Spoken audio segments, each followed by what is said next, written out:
Cricketer হিসেবে বিশ্বজোড়া খ্যাতি কুড়িয়েছিলেন সাকিব আল হাসান ও মাশরাফি বিন মর্তুজা। যদিও রাজনীতিতে জড়িয়ে দেখেছেন মুদ্রার উল্টো পিঠটাও। নিজেদের দলীয় সরকার পতনের পর থেকে বেশ বেকায়দায় রয়েছেন দুই ক্রিকেট তারকা। তবে তাদের ব্যাপারে অত্যন্ত নমনীয় আচরণ করার আশ্বাস দিয়েছে নতুন সরকার।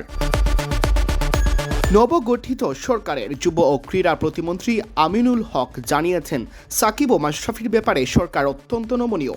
আইনি প্রক্রিয়ায় তাদের বিরুদ্ধে আনিত অভিযোগের সুরাহা হলে তাদের ক্রিকেটে কাজে লাগানোর আশ্বাসও দিয়েছেন। এক্ষেত্রে সরকারের পক্ষ থেকে সাকিব মাশরাফিকে সহযোগিতা করা হবে।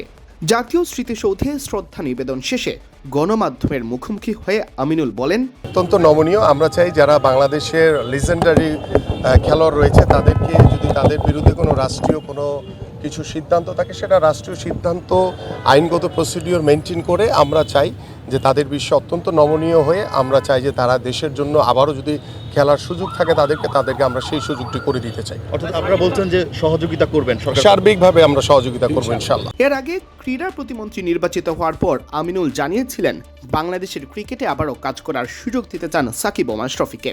মাশরাফির খেলোয়াড়ি জীবনের এক প্রকার ইতি ঘটে গেলেও সাকিব এখনও খেলছেন, জাতীয় দলের হয়ে খেলার ইচ্ছেও রয়েছে তার।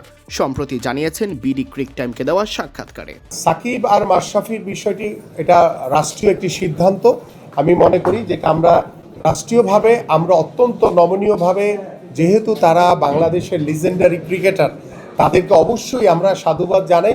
কিন্তু যে মামলাগুলো হয়েছে সেটা রাষ্ট্রীয়ভাবে সিদ্ধান্ত গ্রহণের মাধ্যমে আমরা চাই তারা যাতে আমাদের বাংলাদেশে যাতে দ্রুত ফিরে আসতে পারে। ক্রিকেট বোর্ডের নির্বাচন নিয়ে আমি বিগত সময় বলেছি, এখনো বলছি, অনেক প্রশ্নবিদ্ধ একটি নির্বাচন হয়েছে। বাট যেহেতু এখন একটি দায়িত্বশীল জায়গায় রয়েছি, আমি তাদের সাথে বসে আলোচনার মাধ্যমে এবং আমার যারা ক্রীড়া সাংবাদিক আছেন আপনাদের মাধ্যমে বসে এটাকে কি করণীয় যায়, কিভাবে এটাকে আমরা উতরিয়ে ভালো একটি পর্যায়ে যেতে পারি। কারণ আপনার আমার সবার উদ্দেশ্য কিন্তু একটাই, সেটা হচ্ছে ভালোর দিকে যাওয়া।